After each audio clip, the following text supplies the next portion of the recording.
चातुर्वर्ण्यं मया सृष्टं गुणकर्म विभागशः तस्य कर्तारमपि मां विद्यकर्तारमव्ययम्।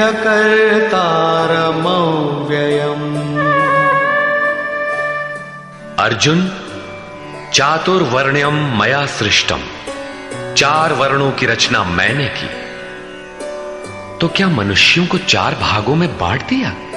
श्री कृष्ण कहते हैं, नहीं, गुण कर्म विभागशः, गुणों के माध्यम से कर्म को 4 भागों में बांटा। गुण एक पैमाना है, मापदंड है।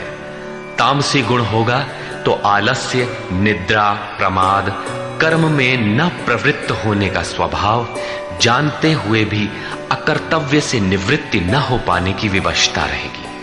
ऐसी अवस्था में साधन आरंभ कैसे करें? 2 घंटे आप आराधना में बैठते हैं, इस कर्म के लिए प्रयत्नशील होना चाहते हैं, किंतु 10 मिनट भी अपने पक्ष में नहीं पाते। शरीर अवश्य बैठा है, लेकिन जिस मन को बैठना चाहिए वो हवा से बातें कर रहा है, कुतर्कों का जाल बुन रहा है, तरंग पर तरंग छाई है, तो आप बैठे क्यों हैं? समय क्यों नष्ट करते हैं? उस समय केवल परिचर्यात्मकम कर्म शूद्रस्यापि स्वभावजम, जो महापुरुष अव्यक्त की स्थिति वाले हैं, अविनाशी तत्व में स्थित हैं, उनकी तथा इस पथ पर अग्रसर अपने से उन्नत लोगों की सेवा में लग जाओ। इससे दूषित संस्कार शमन होते जाएंगे, साधना में प्रवेश दिलाने वाले संस्कार सबल होते जाएंगे। क्रमशः तामसी गुण न्यून होने पर राजसी गुणों की प्रधानता तथा सात्विक गुण के स्वल्प संचार के साथ साधक की क्षमता वैश्य श्रेणी की हो जाती है। उस समय वही साधक इंद्रिय संयम, आत्मिक संपत्ति का संग्रह स्वभावतः करने लगेगा। कर्म करते करते उसी साधक में सात्विक गुणों का बाहुल्य हो जाएगा, राजसी गुण कम रह जाएंगे, तामसी गुण शांत रहेंगे। उस समय वही साधक क्षत्रिय श्रेणी में प्रवेश पालेगा।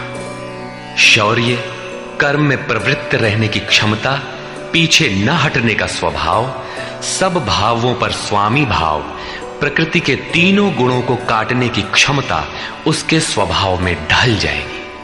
वही कर्म और सूक्ष्म होने पर मात्र सात्विक गुण कार्यरत रह जाने पर मन का शमन, इंद्रियों का दमन, एकाग्रता, सरलता, ध्यान, समाधि, ईश्वरीय निर्देश, आस्तिकता इत्यादि ब्रह्म में प्रवेश दिलाने वाली स्वाभाविक क्षमता के साथ वही साधक ब्राह्मण श्रेणी का कहा जाता है।